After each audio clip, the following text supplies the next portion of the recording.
Os sucessivos adiamentos de Pluto, saiba mais sobre a nova série de Alan Moore que começa em outubro e a trajetória de uma das publicações mais polêmicas do mercado brasileiro. Vem com a gente que o nosso giro começa agora.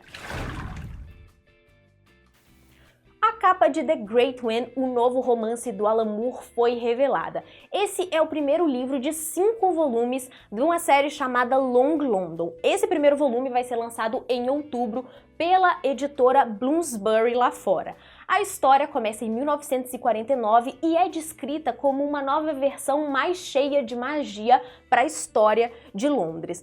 Vale lembrar que o último romance do Alan Moore, Jerusalém, que foi originalmente publicado em 2016, vai ser lançado este ano pela editora Veneta. A Veneta nos informou, o Rogério de Campos participou da rodada de lives e ele disse que o livro já tinha sido traduzido e estava em fase de revisão.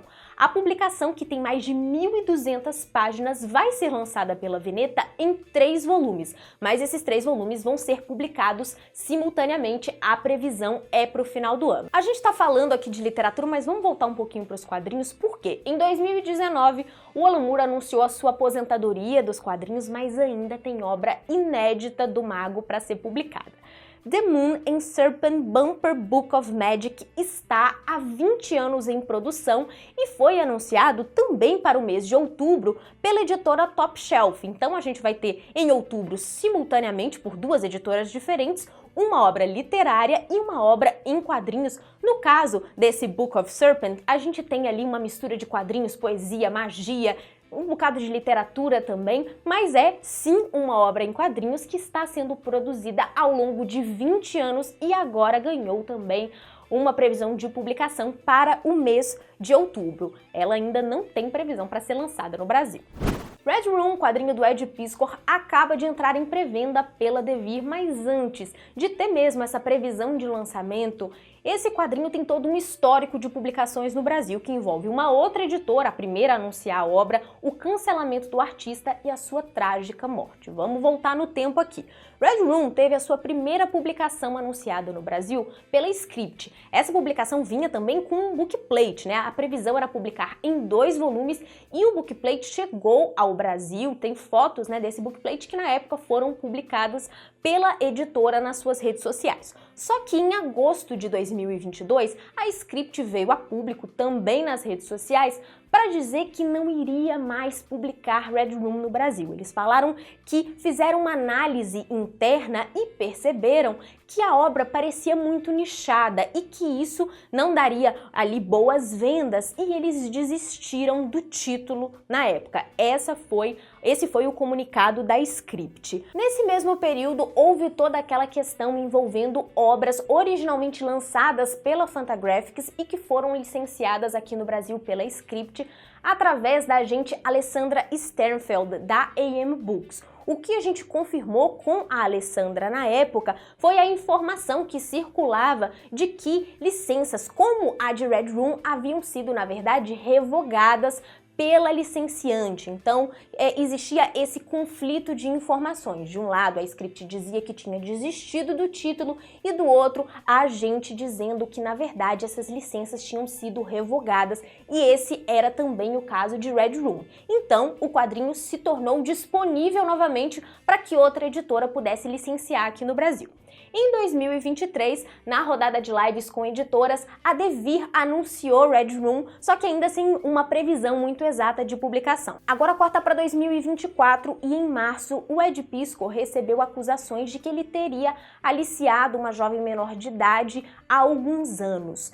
E isso gerou uma série de manifestações nas redes sociais hostilizando o artista. Ele teve problemas como contratos encerrados, fim de parcerias. Foi toda uma situação realmente muito caótica nesse período e foi justamente quando aconteceu a nossa live com a Devir na rodada de lives deste ano. Foi a última live da rodada e a gente conversou com o Paulo sobre essa situação do Red Room. Ele disse que o quadrinho estava previsto para maio, mas que eles estavam avaliando tudo com cautela no meio dessas polêmicas todas. Afinal, o Ed não tinha sido condenado a nada e tudo estava acontecendo ali no calor do momento. Infelizmente, alguns dias depois, no dia 1º de abril, Aconteceu a trágica morte do Ed Piscor, uma consequência de tudo aquilo que ele estava vivendo ali e algo que abalou o mundo dos quadrinhos. E agora, a publicação de Red Room muda de patamar com essa história toda porque é o primeiro quadrinho do artista publicado após a sua morte aqui no Brasil. A edição da Devir vai reunir toda a coleção de Red Room, esse quadrinho que aborda uma série de assassinatos que são transmitidos ao vivo e que viram um sucesso na Dark Web, e a previsão de lançamento da Devir para a obra é para o mês de junho. A Panini Comics anunciou mais um one-shot de Tatsuki Fujimoto, o criador de Chainsaw Man. Sayonara Eri é daquele tipo de obra que prova o quanto o Fujimoto é popular. O mangá foi lançado originalmente na plataforma digital japonesa Shonen Jump Plus em 2022. E olha só, ele teve mais de 2 milhões de visualizações só um dia após o lançamento. Depois, a edição física foi lançada e ela concorreu a premiações muito importantes, como o Taisho Awards, no Japão, e também o prêmio Harvey Awards nos Estados Unidos. A morte é um tema central em Sayonara Eri. Por quê? Porque o protagonista, o Yuta, começa a produzir um filme a pedido da sua mãe doente. Ela quer que o filho filme a morte dela. Só que depois da morte da mãe, o jovem decide ali tirar a própria vida, mas ele encontra uma garota misteriosa chamada Eri. A previsão de lançamento de Sayonara Eri é para o mês de julho. O recém-lançado 7º volume de Buda é um pouco diferente das edições anteriores. Ele traz mais de 200 páginas de prévias de outros 2 mangás do Osamu Tezuka, também publicados pela editora JBC, Fênix e Astro Boy. De acordo com a JBC, a ideia com essas prévias era ser uma degustação para os leitores. Ao todo, são 88 páginas de Fênix e 114 páginas de Astro Boy. Fênix já começou a ser publicado pela JBC, o primeiro volume foi publicado em dezembro do ano passado e o segundo está previsto para o mês de junho. Já Astro Boy ainda não teve nenhuma edição publicada por enquanto, então dá para dizer que essas páginas de prévia são as primeiras páginas de Astro Boy publicadas pela JBC. A previsão é que o mangá tenha 9 volumes ao todo. Agora vamos voltar para Buda, o mangá que traz um olhar de Osamu Tezuka para a vida do Siddhartha Gautama. Tem sido publicado pela JBC desde 2022. São 8 volumes no total. A obra já tinha sido lançada aqui no Brasil pela Conrad em meados dos anos 2000 e esse 8º e último volume, de acordo com a JBC em live, também terá páginas de Fênix e de Astro Boy no miolo. E falando em Astro Boy, vamos comentar sobre Pluto, mangá do Naoki Urasawa, que é inspirado nessa que é uma das maiores criações do Osamu Tezuka, o Astro Boy. O mangá, que tem 8 volumes, foi publicado aqui pela Panini pela primeira vez entre 2017 e 2019 e teria uma republicação prevista para o ano passado para aproveitar o hype da adaptação que foi lançada pela Netflix em outubro. Só que desde quando a pré-venda foi aberta em setembro de 2023, o primeiro volume do mangá já foi adiado 4 vezes. Vamos de linha do tempo. A primeira previsão era para dezembro. Só que o primeiro volume foi adiado para fevereiro de 2024, em seguida para março e depois para o fim de abril. Agora, leitores que compraram Pluto na pré-venda receberam um comunicado da Panini informando que o início da publicação foi novamente postergado agora para o fim de junho. No comunicado, a Panini não informa o motivo do atraso. Os volumes 2 e 3 também estão em pré-venda e eles têm previsão respectivamente para junho e julho. Nós entramos em contato com a Panini para receber mais informações do porquê essa obra está sendo postergada sucessivamente, mas até o momento a Panini não respondeu às nossas perguntas. E agora uma observação, a gente sabe que a Panini tem adiado outros quadrinhos publicados pela editora, tem aí o caso de Spawn também, mas a gente acredita que esse caso de Pluto é mais específico, porque olha só, a primeira previsão era para dezembro. Se a obra for publicada em junho mesmo, nós temos aí 6 meses de intervalo desde a primeira previsão, o que pode indicar que é uma questão de licenciamento mesmo, aprovação talvez com os japoneses, que a gente sabe que é um ponto que às vezes pode ali embargar uma obra, mas tudo isso é realmente uma suposição, porque a Panini não se manifestou oficialmente sobre o assunto. Quadrinhos que explicam o mundo são sucesso de vendas na França. O Mundo Sem Fim, HQ do Jean-Marc Jankovic e do Christophe Blain, atingiu a marca de 1 milhão de exemplares vendidos. Isso mesmo, não é de tiragem, é de exemplares vendidos.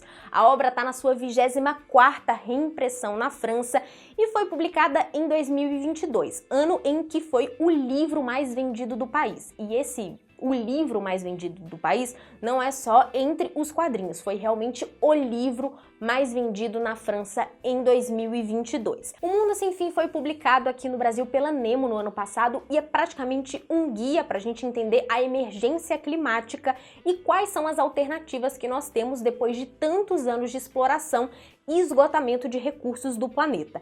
E essa característica explicativa, didática, é também o motivo do sucesso de outro álbum, o História de Jerusalém, em tradução livre, um quadrinho de Vicente Lemire e de Christophe Gautier. Essa HQ é inédita no Brasil e foi publicada na França em 2022, mas viu as suas vendas serem alavancadas depois que a questão Israel e Palestina voltou a ser pauta frequente no noticiário. Atualmente são mais de 250 mil cópias vendidas. A obra é escrita por um historiador e traz um apanhado de mais de 4 mil anos da história da cidade de Jerusalém. E um ponto de destaque que é apontado numa matéria do jornal Le Parisien sobre esses quadrinhos que são sucessos de venda atualmente é que, como são temas de interesse, essas obras elas extrapolam aquilo que a gente chama de bolha dos quadrinhos.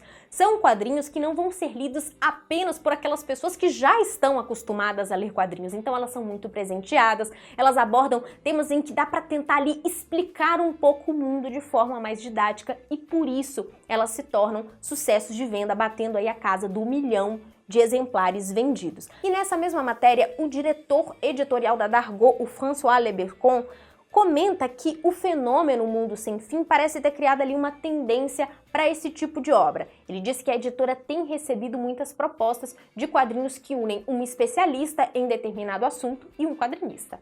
O Festival Internacional de Quadrinhos de Belo Horizonte, o FIC, que acontece na capital mineira entre os dias 22 e 26 de maio, com entrada gratuita, anunciou os seus primeiros convidados, 6 convidados internacionais. Vamos aos nomes. A norueguesa Jenny Jordal, que é coautora de Mulheres na Luta e de A Queda do Patriarcado, 2 obras publicadas pela editora Seguinte. O espanhol Ángel de la Calle, que lançou Pinturas de Guerra, publicado pela Veneta, e há alguns anos foi publicado aqui pela Conrad, outro quadrinho dele, o Modote. E durante o FIC, a Trem Fantasma vai lançar um livro do Ángel de la Calle, uma biografia do Hugo Pratt. Um dos nomes mais proeminentes dos quadrinhos hoje também vai estar no FIC, a Zoe Thorogood, autora de É Solitário no Centro da Terra e A Cegueira Iminente, de Billy Scott, os 2 publicados pela Conrad, e de outra HQ também lançada no Brasil, Rain, publicado pela Devir.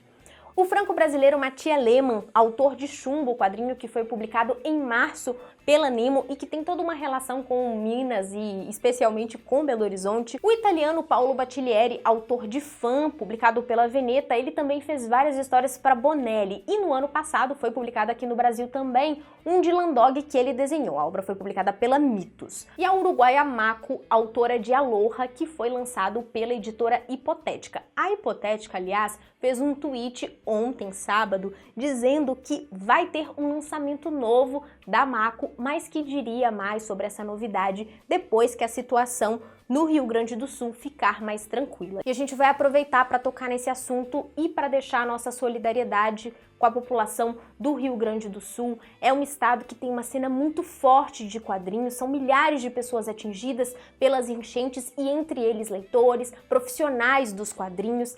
Fica a nossa solidariedade e o pedido que, se você puder, ajude. Se você puder, faça uma doação, tem vários canais para isso. Tem as vaquinhas também que estão sendo divulgadas, então se você pode, ajude, esse é o pedido que a gente faz. E a gente fecha o nosso giro com o tradicional bloco de pré-vendas. Vamos falar do primeiro quadrinho da Baião, que é um selo da Todavia que é descrito para crianças de todas as idades. A obra se chama O Primeiro Gato no Espaço e a Pizza Quase Impossível. É uma HQ de Mac Barnett e de Sean Harris, que está prevista para o dia 7 de junho. A Galera, selo jovem da editora Record, publica em junho o 6º volume de Fence. A previsão é para o dia 18 de junho. Esse é um quadrinho de C.S. Paquette e Joanna Demed, e esse 6º é o último volume da série. Também está em pré-venda Apicultura, quadrinho da brasileira Débora Santos e de Jimmy Stamp. Essa é uma história curta, são 44 páginas e que vai ser publicada pela editora Tábula no dia 15 de junho. Da Pipoca Nanquim entrou em pré-venda o 2º volume de Power Rangers e Tartarugas Ninja, esse crossover entre duas franquias super populares, que foi escrito pelo Ryan Parrott e desenhado pelo Dan Mora. A previsão de lançamento é para o finalzinho desse mês, dia 30 de maio. A Devir colocou vários quadrinhos em pré-venda, vamos citar todos eles aqui. Power Bomb, Faça uma Super Bomba, do Daniel Warren Johnson, com cores do tradicional colorista dele, né, o Mike Spicer. Essa obra está prevista para o dia 30 de maio e é o 2º quadrinho do Daniel Warren Johnson, publicado pela Devir, que já tinha lançado O Falcão Matador.